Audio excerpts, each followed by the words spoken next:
Bom dia, irmãos. Uma alegria poder retornar à casa do Senhor. Bom dia, irmãos de casa. Espero que vocês estejam reunidos na sua casa, na sua sala ou no seu quarto, vendo através do notebook, acompanhando o culto que estamos prestando ao Senhor. Estou vendo lá em cima, é Gabriel, né? Gabriel Lisboa. Fica de pé, Gabriel. O pessoal não vai te ver não, mas eu quero te ver direito. É mais bonito, hein? Deus abençoe você, viu? As garotas, já casou, Gabriel? Não, ainda não, viu? Estou solteiro ainda. Deus te abençoe, meu filho. Está de volta ou...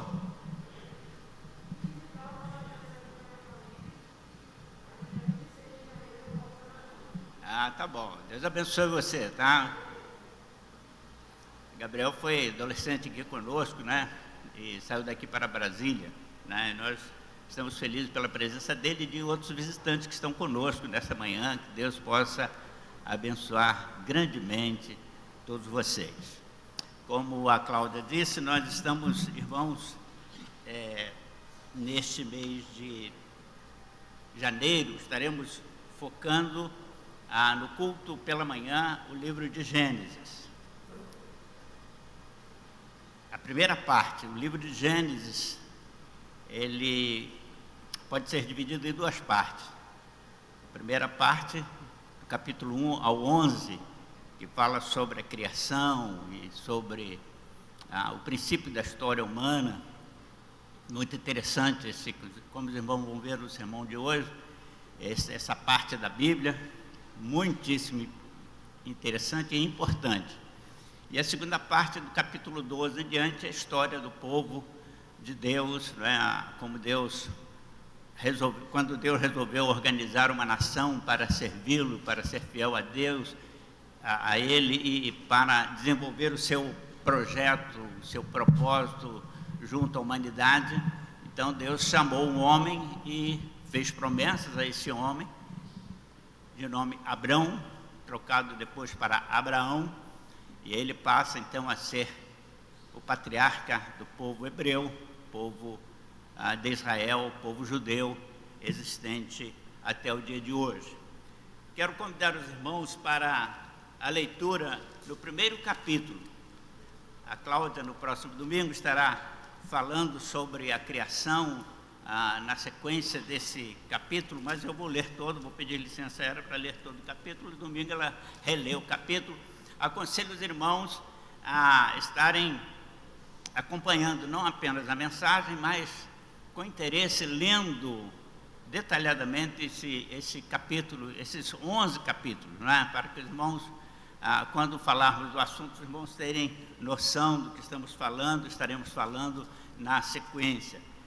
Nós estaremos revezando, eu e a Cláudia revezando aqui nos domingos pela manhã, dentro da estrutura desse livro. Ela fala na próxima semana sobre os dias da criação e eu falo sobre a criação do homem no outro domingo, no domingo 24. No princípio criou Deus os céus e a terra era sem forma e vazia, e havia trevas sobre a face do abismo, e o Espírito de Deus se movia sobre a face das águas. E disse Deus: haja luz, e houve luz. E viu Deus que era boa a luz, e fez Deus separação entre luz e trevas. E Deus chamou a luz dia, e as trevas chamou noite. E foi a tarde e a manhã, o dia primeiro. E disse Deus: haja uma expansão no meio das águas, e haja separação entre águas e águas. E fez Deus a expansão, e fez separação entre as águas que estavam debaixo da expansão e as águas que estavam sobre a expansão, e assim foi. E chamou Deus a expansão céus, e foi a tarde e a manhã, o dia segundo. E disse Deus: ajuntem-se as águas debaixo dos céus num lugar, e apareça a porção seca. E assim foi. E chamou Deus a porção seca, terra. E o ajuntamento das águas chamou mares. E viu Deus que era bom. E disse Deus: produza a terra erva verde, que dê semente, árvore frutífera, que dê semente segundo a sua espécie, cuja semente esteja nela sobre a terra. E assim foi. E a terra produziu erva dando semente, conforme a sua espécie, e árvore frutífera, cuja semente está nela, conforme a sua espécie, e viu Deus que era bom. E foi a tarde e a manhã, o dia terceiro. E disse Deus: haja luminares na expansão dos céus, para haver separação entre dia e noite, e sejam eles para sinais e para os tempos determinados, e para dias e anos. E sejam para luminares na expansão dos céus, para alumiar a terra. E assim foi. E fez Deus os dois grandes luminares, o luminar maior para governar o dia, e o luminar menor para governar a noite, e fez as estrelas. E Deus os pôs na expansão dos céus para alumiar a terra, e para governar o dia e a noite, e para fazer a separação entre a luz e as trevas. E viu Deus que era bom. E foi a tarde e a manhã, o dia quarto. E disse Deus: produzam as águas abundantemente, répteis de alma vivente, e voem as aves sobre a face da expansão dos céus. E Deus criou as grandes baleias e todo réptil de alma vivente que as águas abundantemente produziram, conforme suas espécies, e todas as aves de asas conforme a sua espécie. E viu Deus que era bom. E Deus os abençoou, dizendo: frutificai, multiplicai-vos e enchei as águas dos mares, e as aves se multipliquem na terra. E foi a tarde e a manhã, o dia quinto. A criação dos seres viventes, a partir do versículo 24. E disse Deus: produza a terra alma vivente conforme a sua espécie, gados e répteis e bestas feras da terra, conforme a sua espécie. E assim foi. E fez Deus as bestas feras da terra, conforme a sua espécie, e o gado, conforme a sua espécie, e todo réptil da terra, conforme a sua espécie. E viu Deus que era bom. E disse Deus: façamos o homem a nossa imagem, conforme a nossa semelhança, e domine sobre os peixes do mar, sobre as aves dos céus, sobre o gado, sobre toda a terra, sobre todo réptil que se move sobre a terra.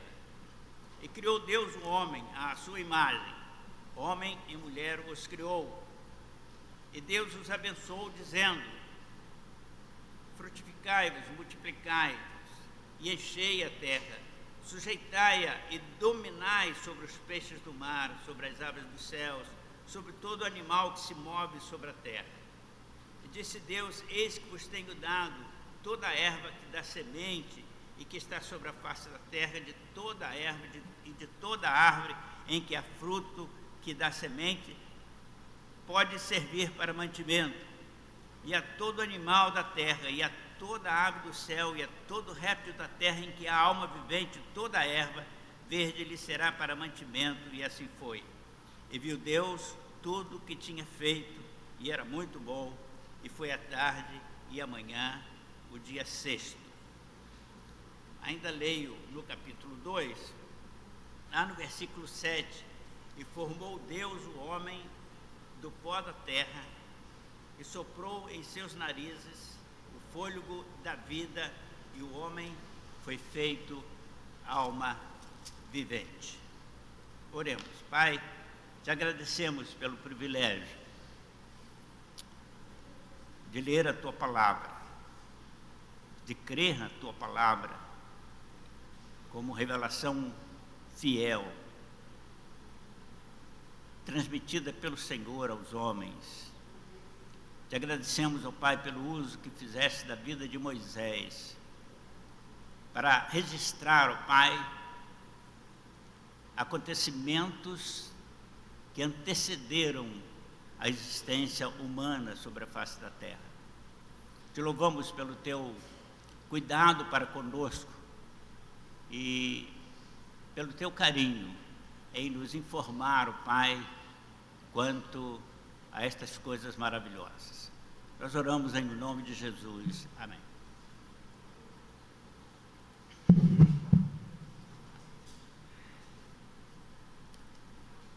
Irmãos, o livro de Gênesis,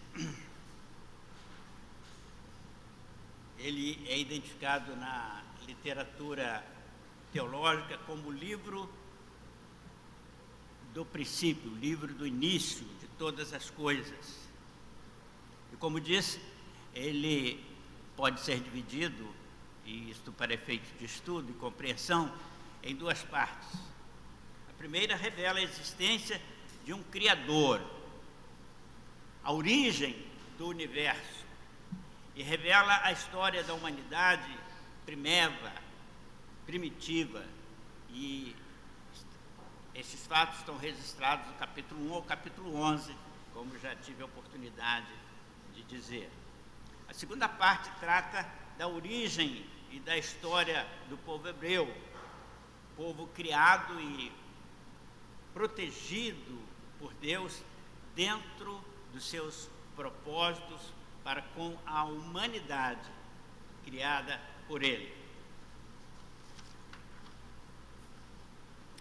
Gênesis trata de modo bem simples, direto e de forma satisfatória as questões relacionadas com a criação do universo, com a origem das espécies, origem da criação de um modo geral e origem do ser humano.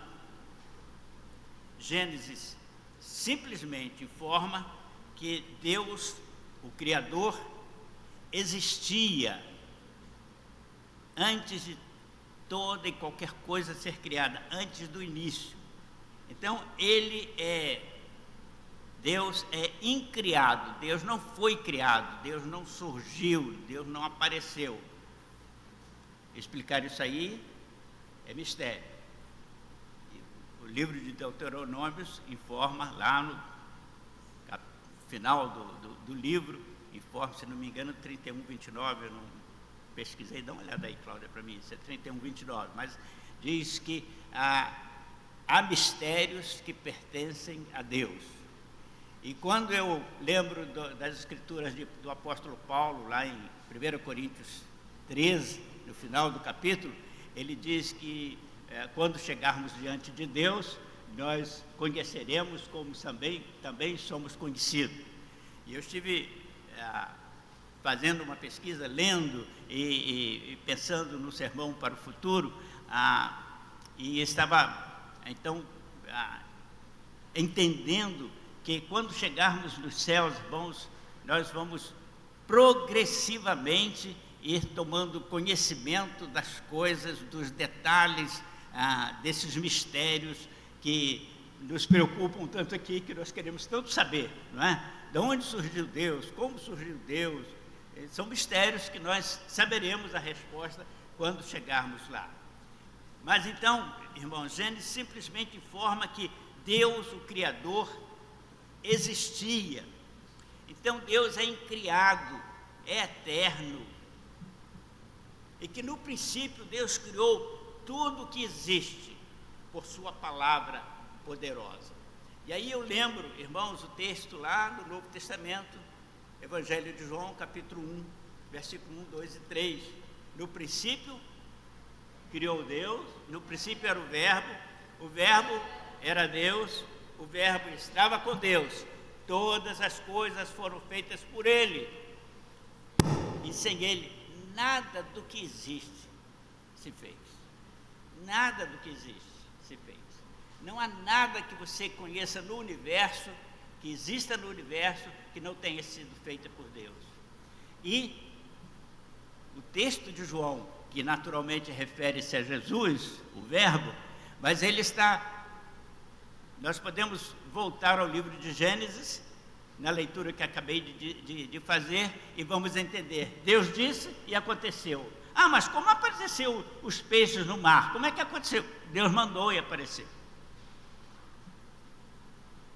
Irmãos, mesmo considerando os grandes avanços da ciência, o estágio científico da humanidade, e mesmo pesquisando, fazendo uma exegese a mais perfeita possível, não é possível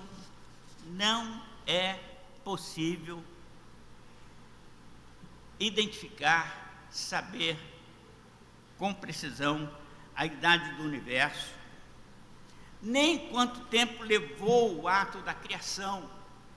A Cláudia vai tratar desse assunto no próximo domingo pela manhã, e ela vai fazer a leitura que nós fizemos agora.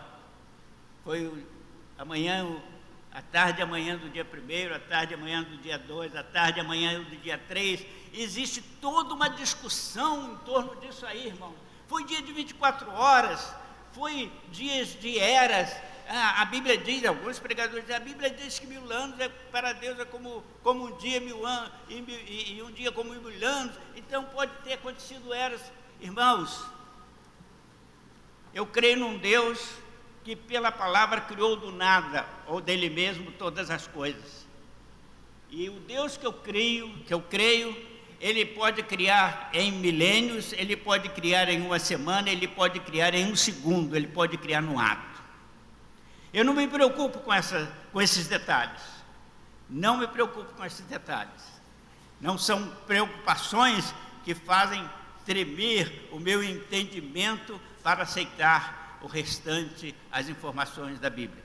Foi no dia de 24 horas, que bom. 7 dias da semana, que bom. Foi em milênios, que bom. Não me preocupo. Eu creio que os irmãos que estudam nas quartas-feiras comigo já ouviram dizer isso aqui dezenas, talvez centenas de vezes. Eu aceito exatamente o que diz o primeiro versículo da Bíblia. No princípio, criou Deus. A primeira frase da Bíblia, transliterado para o hebraico, Bereshit bara Elohim. No princípio, Deus criou. No princípio, criou Deus. Pronto. No princípio de quê? No princípio do tempo, no princípio das coisas existentes, porque Deus é eterno. Deus não se localiza no tempo. Então, irmãos, a idade do universo, em quanto tempo o ato da criação durou, deve preocupar trazer preocupação à nossa mente. Pode ter levado, como disse, milhões de anos no nosso conceito de cronos, de tempo, de contagem de tempo, ou pode ter ocorrido num momento, num instante, atendendo à ordem do Senhor, porque Deus é Deus, Ele é dono do tempo, Ele que criou o tempo, Ele é dono do espaço, Ele que criou o espaço, Ele é dono de todas as coisas. Deus é Deus. E Ele não se circunscreve a essas questões, a nenhuma dessas questões de dimensões, tamanho, espaço, tempo. Gênesis, irmãos, em sua linguagem simples, direta, revela o princípio de todas as coisas. A origem do planeta Terra, o surgimento da vida no planeta Terra, e se houver vida em outros planetas, aquelas vidas também. A origem do ser humano, o surgimento do trabalho, irmãos. Já ouvi várias vezes as pessoas dizerem, eu queria saber quem inventou o trabalho. É Deus que inventou o trabalho. E o trabalho não é castigo não, irmãos. O trabalho não é castigo. O cansaço depois do trabalho, por causa do desgaste físico, que é a consequência do pecado. Mas o trabalho veio com o ser humano. Deus terminou de criar Adão, e ele disse para Adão: olha, Adão, dê nome a esses animais todos aí, cuide do jardim, tome conta do jardim, tome conta do jardim. Então, Deus, ele é a origem do ser humano, é ele de Deus, né? Deus criou o ser humano. Então, o livro de Gênesis revela a origem do ser humano, o surgimento do trabalho, o surgimento da família, a organização das coisas do mundo. Irmãos, aqueles que estudam, que estudam o espaço sideral, que tem alguma informação sobre os astros, são testemunhas, porque a ciência informa disso, da precisão com que tudo funciona matematicamente e sistematicamente. Irmãos, se a Terra se deslocar alguns metros da posição dela, nós podemos morrer de frio ou de calor, dependendo da direção em que ela se distanciar da posição que ela está no momento. Matemático, irmãos, cuidado de Deus. Os outros planetas, pelo menos que o homem tem pesquisado nesse estágio da nossa ciência, tem demonstrado que aqueles planetas estão vazios. Então Deus cuidou para que o planeta Terra estivesse exatamente na posição em que está, para receber calor do Sol e esfriar à noite, e as coisas poderem acontecer, as plantas poderem crescer. Imaginem, irmãos, imaginem se a Lua não influenciasse nas marés. A sujeirada seria insuportável, as praias, o mar. Mas é exatamente por causa da maré vazante, indo e voltando, que há uma varredura, se posso usar essa expressão figurada, no mar, para que ele esteja sempre belo, renovado em sua energia e traga isso. Tudo isso, irmãos, cuidado de Deus. Deus cuidou, irmãos, então, da organização das coisas. Ele cuidou da multiplicação da espécie humana. Ele nos capacitou, irmãos, para podermos multiplicar a espécie de homem, do ser humano, homem e mulher, de forma que houvesse inteligência nesse ser multiplicado.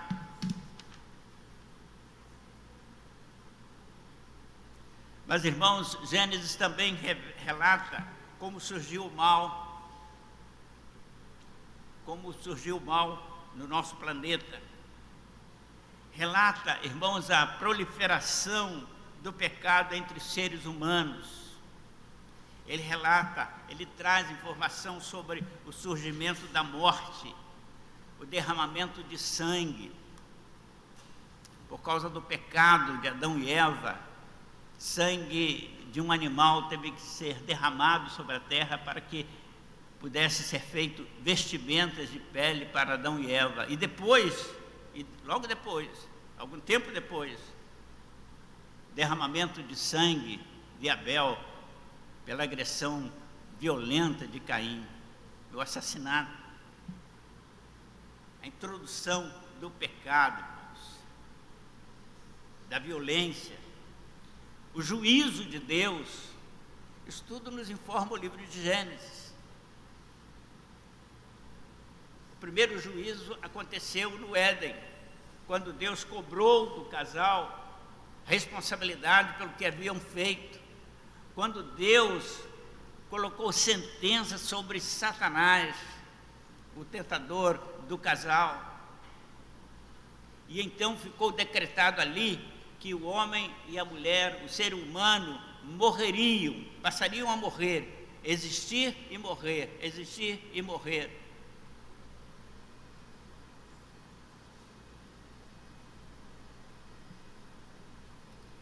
O livro de Gênesis, irmãos, fala sobre as consequências do pecado, o banimento de Caim e a sua descendência depois, focando o homem não temente a Deus, o homem sem temor de Deus. O livro de Gênesis, nós vamos estudar isso, fala sobre o dilúvio, a maldade multiplicada sobre a terra, a ponto de Deus destruir toda a humanidade, salvando apenas Noé e a família, uma família de temente a Deus. Irmãos, qual é a importância do livro de Gênesis na Bíblia? Qual é a importância? Irmãos, no meu modo de ver, de interpretar as coisas de Deus, sem esse livro, dificilmente entenderíamos os demais livros. Como é que entenderíamos o nascimento de Jesus se não conhecêssemos Gênesis? Porque lá em Gênesis,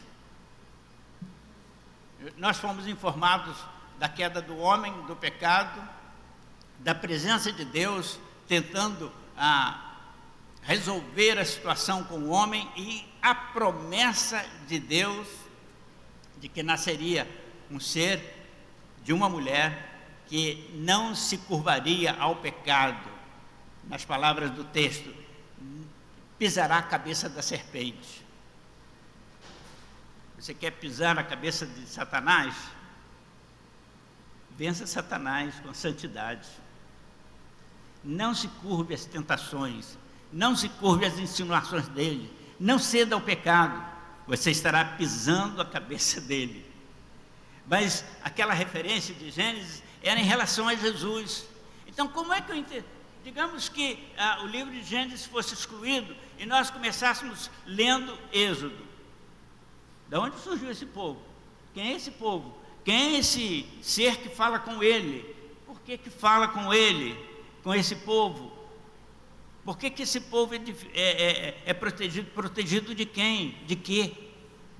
Mas o livro de Gênesis nos situa, especialmente, irmãos, estes 11 primeiros capítulos. Nós estaremos nos debruçando sobre eles, e eu gostaria que os irmãos tivessem carinho em acompanhar, para poder entender, porque ele é importantíssimo, o livro de Gênesis.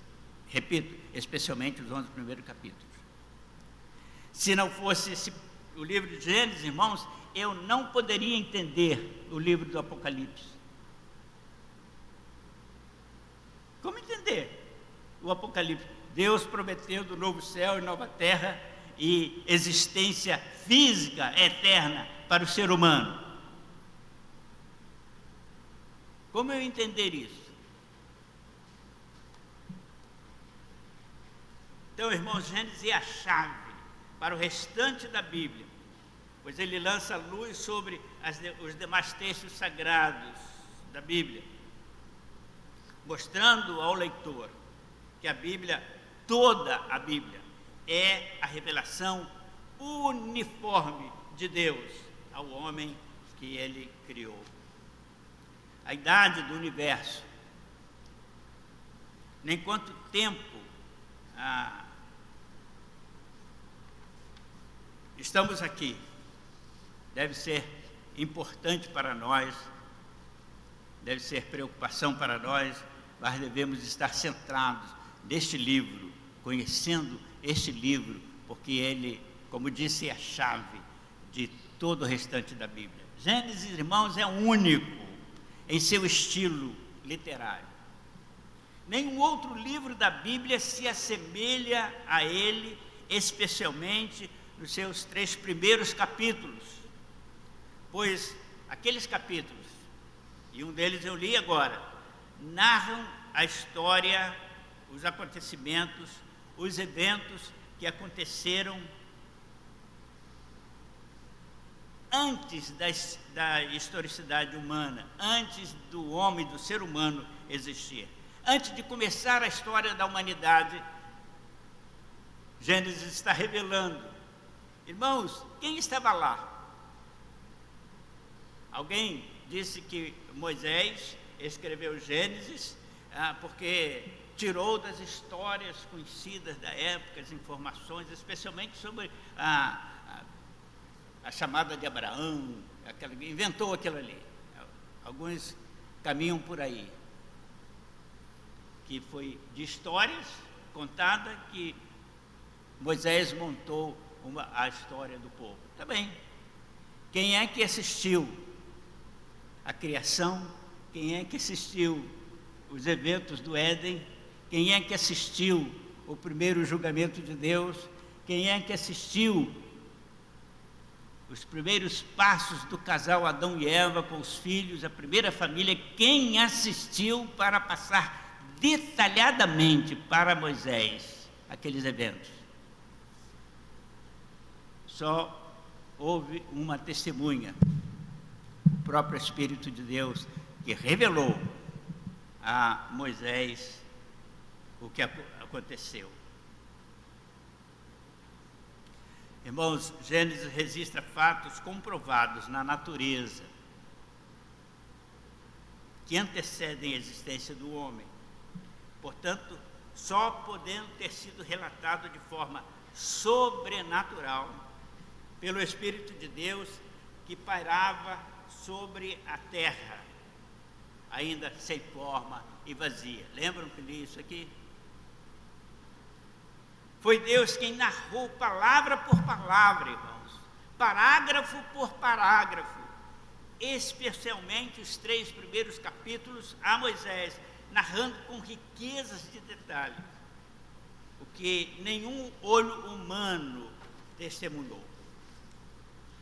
Foi Deus quem narrou, revelando a Moisés os acontecimentos, assim como foi Deus quem revelou a João o que está revelado no Apocalipse para acontecer, que está em nosso futuro e devemos nos preparar para ele. Como disse, se eu não posso crer em Gênesis nos 3 primeiros capítulos, como vou ler? Como vou crer no que está registrado no Apocalipse?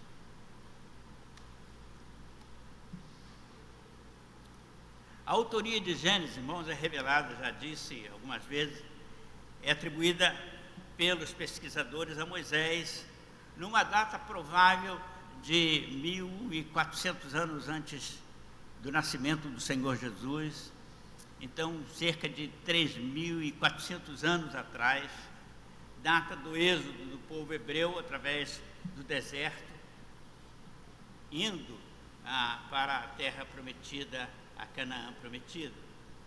Mas nós cristãos cremos que Moisés foi apenas o escritor. Eu não gosto de me referir àqueles que chamamos de autores da Bíblia como autores, mas Moisés foi o escritor. Ele escreveu aquilo que Deus colocou na mente dele, ditou palavra por palavra a ele, para que ele pudesse transcrever. Gênesis, irmãos, não é um livro científico.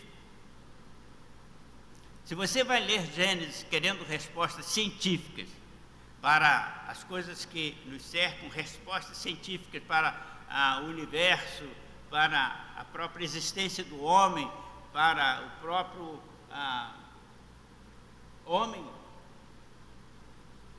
não vai encontrar resposta científica. Não houve, meus queridos irmãos, da parte de Deus, qualquer preocupação com comprovações científicas. Deus não se preocupou em oferecer qualquer indício comprobatório científico. Não, senhores. Ele simplesmente criou, ele fez existir as coisas que conhecemos, como ele estabeleceu, como ele estabeleceu a matemática, como ele estabeleceu a física, como o universo funciona. Ele simplesmente fez acontecer e simplesmente revelou a Moisés aquilo que ele fez e pronto. Ele não disse, olha, eu fiz assim, eu fiz tais cálculos, assim, assim. Não, senhores. Se vamos saber disso, vamos saber quando chegarmos lá, se isso for importante para nós quando chegarmos lá. Gênesis é um livro, meus amados, para ser lido e entendido a partir de um posicionamento de fé. Pastor, peraí, levei o pastor com a armação. Tá bom, preste atenção. Vou repetir. Gênesis, o livro de Gênesis, aliás, a Bíblia toda, mas como estamos falando de Gênesis, Gênesis. Como estamos falando de Gênesis, capítulos, os 11 primeiros capítulos, como estamos falando de Gênesis primeiro, então Gênesis primeiro. Então, o capítulo 1 de Gênesis é para ser lido e entendido a partir de um posicionamento de fé. Afirmamos, irmãos, que o relato contido em Gênesis é literal. Literal. Gênesis não é uma alegoria, não é um livro de historinhas, configurações, com situações hipotéticas, para tentar explicar o que a humanidade inexplicavelmente não conhece. A origem do universo, por exemplo. A nossa existência, por exemplo.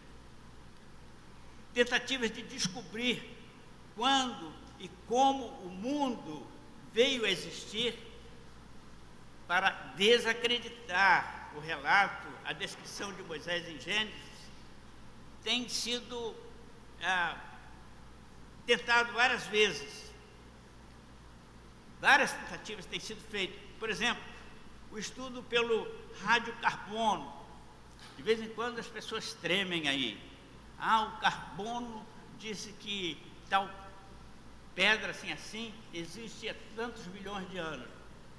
Nunca me preocupei com isso. São teorias, são tentativas de fazer desacreditar na Bíblia. A radiometria é outro método que está sempre sendo pesquisado para tentar desacreditar o relato de Gênesis capítulo 1 e 2. E isso, irmãos, tem gerado teorias absurdas, fantasiosas, que se mostram insatisfatórias.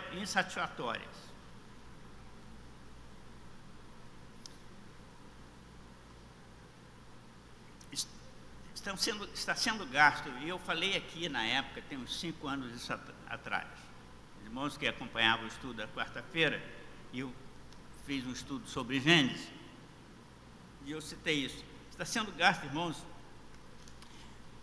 eu acho que já está na casa de bilhões de dólares, tentando montar uma máquina para reproduzir o Big Bang. Eles querem reproduzir o primeiro instante quando o mundo foi criado. Falaram bastante, e o Jornal Nacional estampou e discutiu, e entrevistou cientistas, entrevistou professores, caiu no esquecimento. Ninguém fala mais do assunto. Botaram uma pedra em cima. Houve uma grita tremenda quando nasceu o primeiro bebê de proveta. Eu lembro aqui que irmãs vieram aqui na igreja: pastor, e agora? Como é que se explica isso? Eu digo: não tem explicação não, nasceu. Bebê in vitro. Foi fecundado dentro do vidro, mas nenhum médico, nenhum cientista deu vida àquele ser. Quem deu foi Deus. Pode inventar o que quiser, mas há coisas que estão nas mãos de Deus.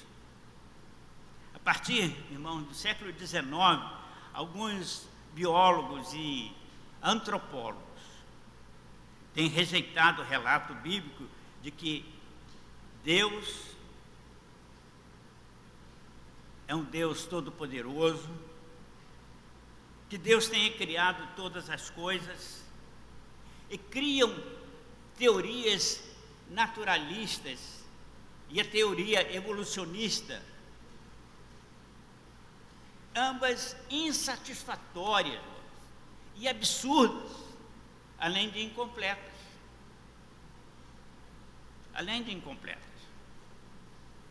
A teoria do Big Bang, que o universo surgiu com a explosão de uma massa. Quem criou aquela massa? Quem criou a massa para explodir? Quem criou a energia para a massa explodir? Da onde surgiu a massa? Não tem explicação, irmãos. Lembro que conversei com um professor uma ocasião, ele me chamou para conversa na rua.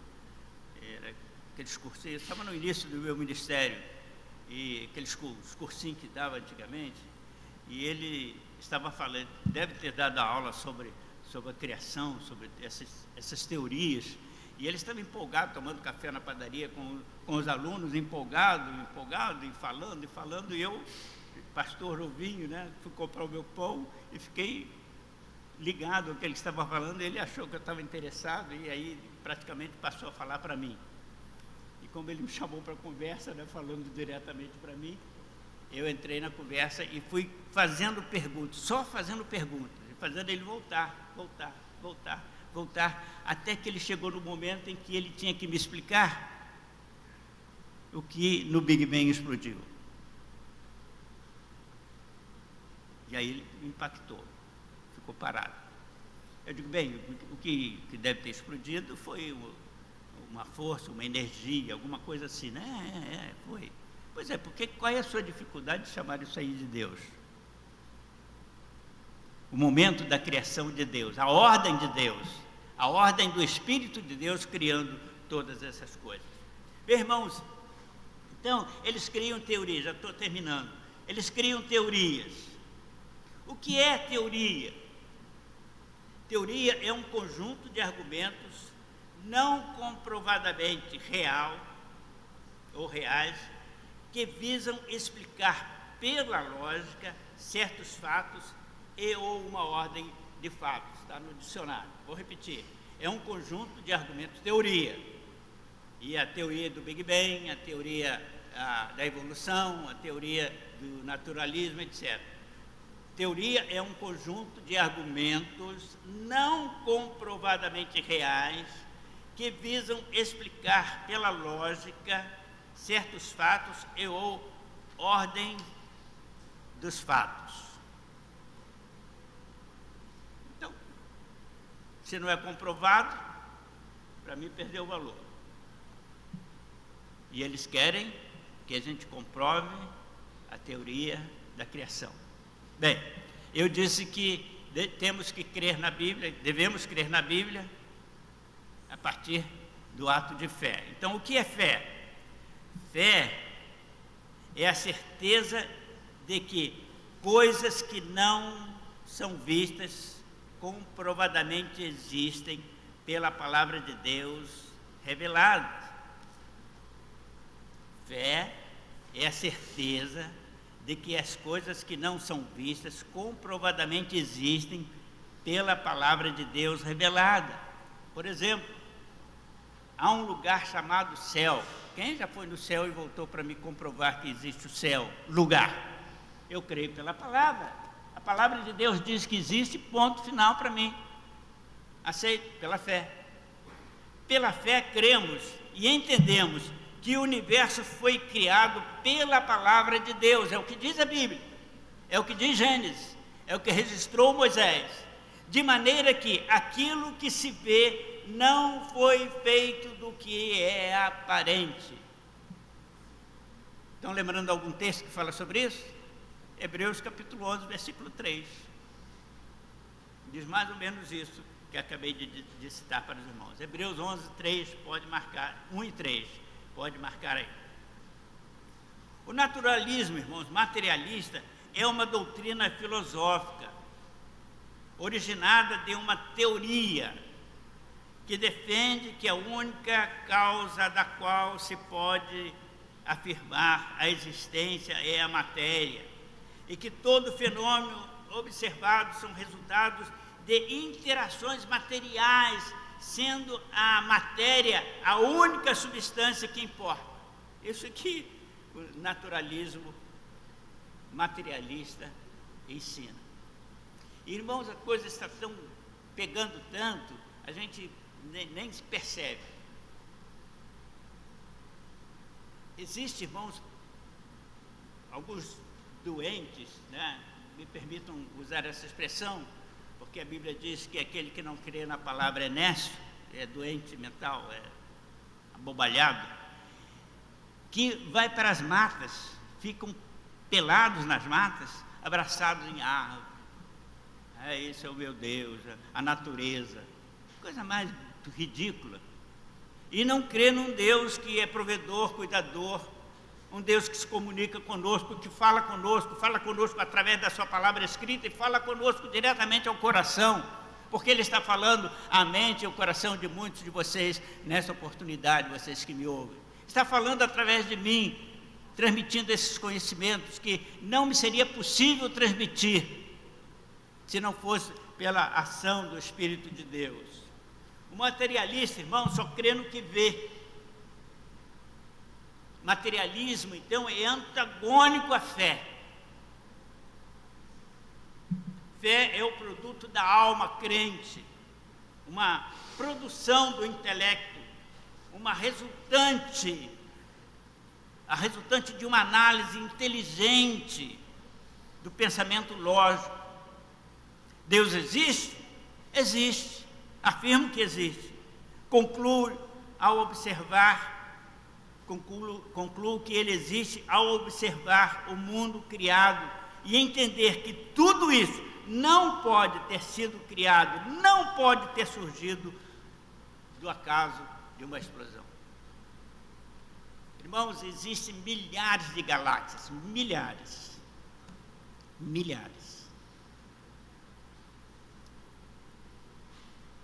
E nós estamos, irmãos, situados numa dessas galáxias, a Via Láctea.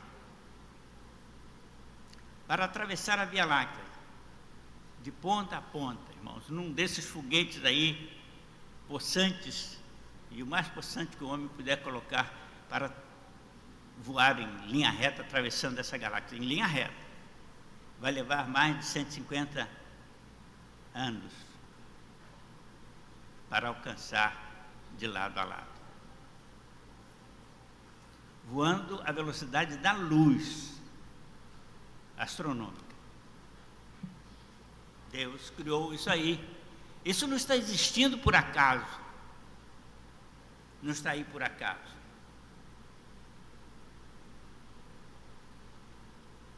Meus irmãos, por que estamos cuidando de falar sobre essas coisas e com tanta ênfase?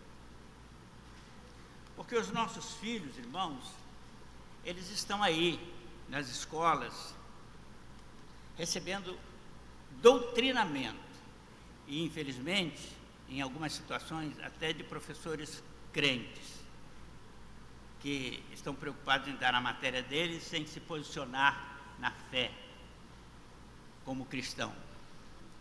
Estão sendo doutrinados, irmãos. Eu fui com a Eunice, e isso está sendo transmitido pela televisão, nos filmes,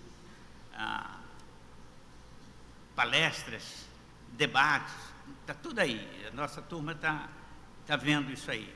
Mas eu fui há pouco tempo com a Eunice visitar o Museu do Amanhã, ali na Praça Mauá. Entramos e tinha muitos estudantes, tudo uniformizado, meninos aí de 9 a 11 anos, meninas e tal. E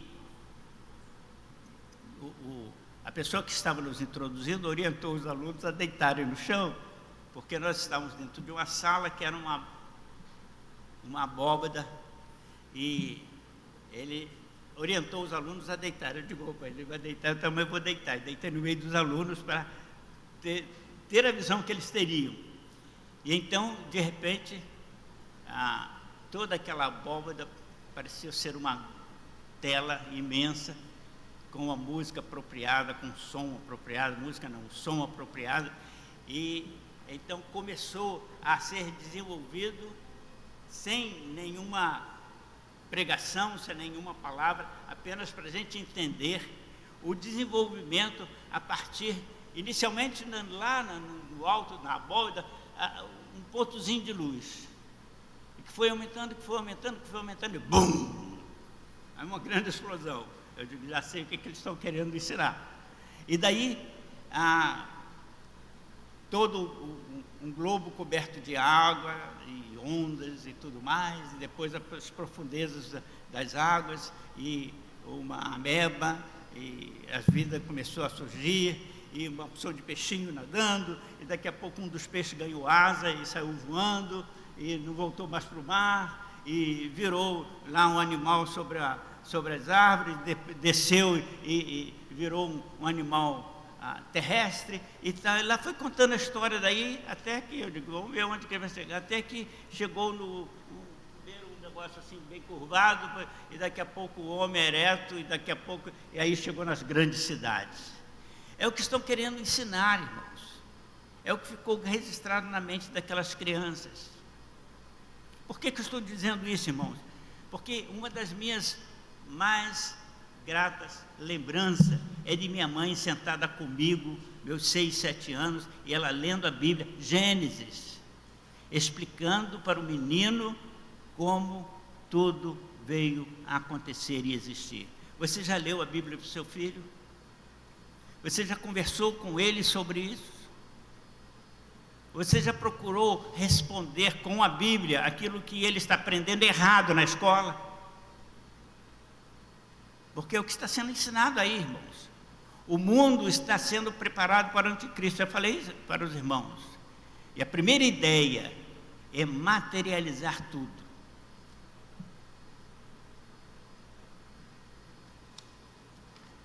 Essa é a razão, irmãos, porque estamos estudando o livro de Gênesis. Filmes, desenhos animados, documentários, palestras, essa mídia desonesta, mentirosa que aí está ensinando tudo distorcido aos nossos filhos. Já encerrando, irmãos, um professor universitário que se diz cristão, católico, numa palestra na Academia de Ciências do Vaticano, criticou a interpretação cristã de Gênesis 1:1. O que é que diz Gênesis 1:1? No princípio, criou Deus os céus e a terra. Na palestra, ele diz que Deus não é um mago que criou as coisas somente com uma palavra. Que a teologia, ela não contraria a ciência, especialmente na teoria do Big Bang e da evolução. E, meus irmãos, cuidado com a própria literatura chamada evangélica, porque já há teólogos evangélicos querendo concordar com essa teoria da evolução, a partir até da criação de Deus.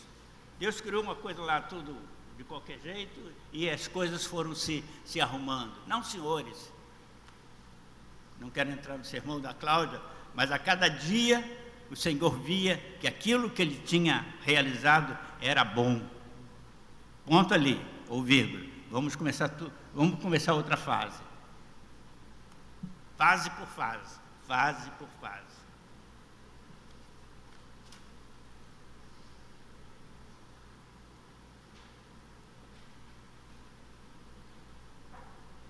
Quero encerrar, irmãos, lendo alguns textos da palavra. Como disse, para não aceitarmos Gênesis, não podemos aceitar os demais livros e muito especialmente o livro do Apocalipse. E não crer no Apocalipse, irmãos, não crer nos sermãos, nos textos escatológicos, especialmente aqueles proferidos por Jesus, é não se preparar para a eternidade. Não estar prevenido para a eternidade.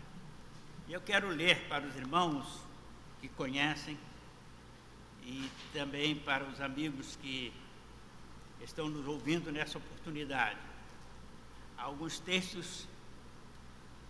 Primeiro, Eclesiastes capítulo 3, versículos 1, 2 e o versículo 15. Tudo tem o seu tempo determinado, e há tempo para todo o propósito debaixo dos céus. Deus criou o tempo com propósitos. E o texto diz aqui: há tempo de nascer e tempo de morrer.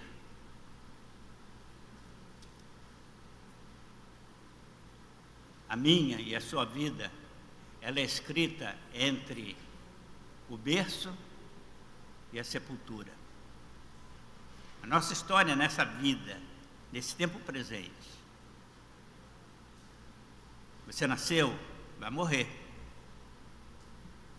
Quando? Não se sabe.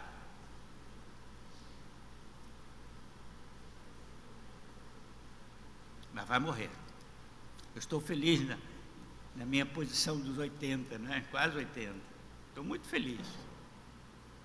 Quero viver ainda para servir ao meu Senhor aqui. Mas vou morrer. Vou morrer. Um dia pago. Um dia cesso. Ou por enfermidade, por acidente, bala perdida, bala achada, sei lá o que foi. Não estou preocupado com isso. Também não me preocupo com isso. Porque estou preparado. Aí diz aqui, versículo 15, o que é já foi, o que há de ser também já foi, e Deus pede conta do que passou. O que passou na sua vida passou, e Deus vai pedir contas a você. Aí lá no Novo Testamento, Hebreus capítulo 9, quem sabe esse texto de cor? Versículo 27.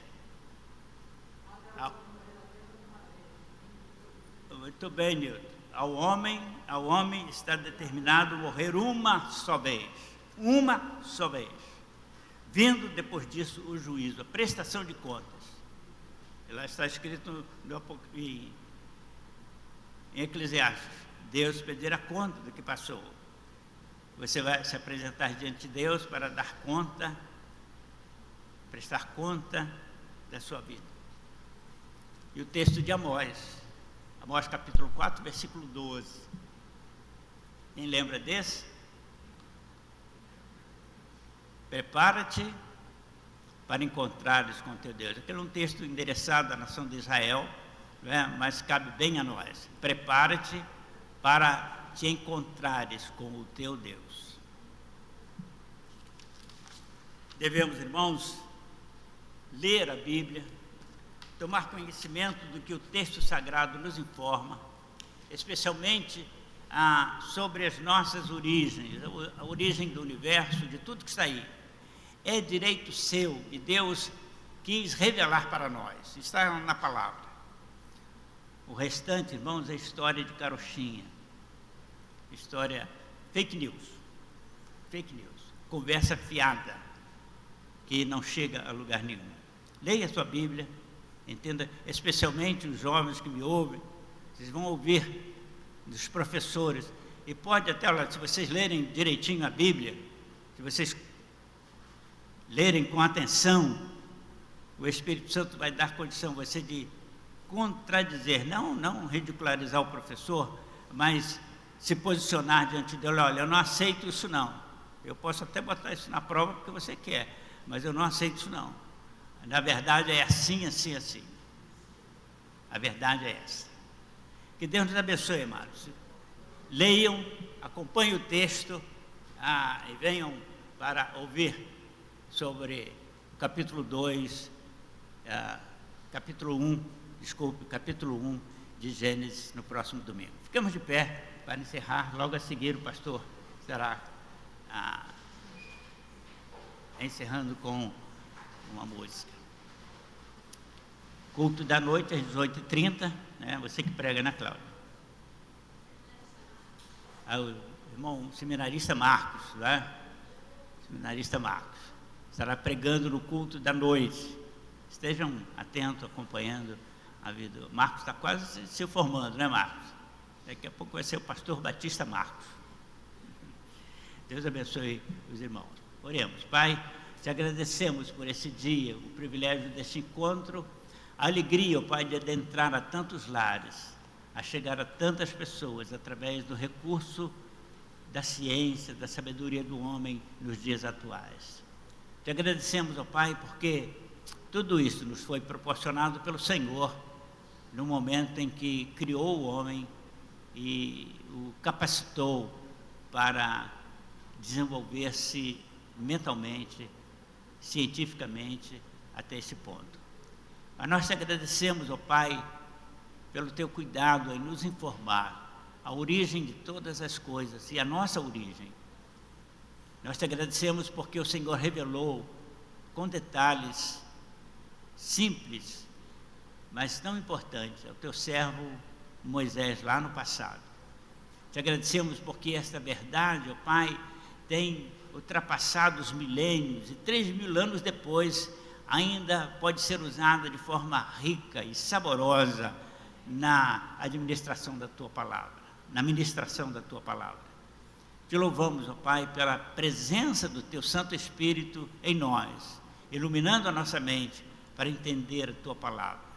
Abençoe os corações que ouviram, abençoe aqueles que não tinham ouvido sobre essas verdades até então, que eles possam reconhecerem no Senhor o Criador de todas as coisas, recebendo a Jesus como seu Senhor e Salvador. E que o amor de Deus, a graça do nosso Senhor e Salvador Jesus e as consolações do Santo Espírito sejam sobre essa congregação, sobre toda a congregação reunida através dos recursos eletrônicos e sobre toda a humanidade, desde agora e para sempre. Amém.